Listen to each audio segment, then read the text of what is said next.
नमस्कार मित्रों, अपना धर्म अपना मौसम में आपका स्वागत है।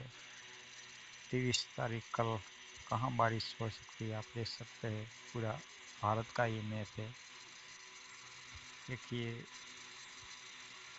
चित्रकूट, श्रीकांत, कांसी, ये जगह पर आप देख सकते हैं। कल 24 घंटा का ये मैप है। बारिश से बहुत भारी बारिश होगी और ये कलर ज़्यादा दिखा है। और बाकी जगह आप देख सकते हैं, जहाँ जहाँ ये कलर बता रहा है वहाँ बारिश देख सकते हैं। गुजरात में अमुक जगह बारिश होगी, इंदौर, भोपाल और ये देखते हैं मुंबई, यहाँ भी बारिश कल होगी। आप भी 24 घंटा का देख सकते हैं। 23 तारीख से है, 24 घंटे का बारिश का मैप है।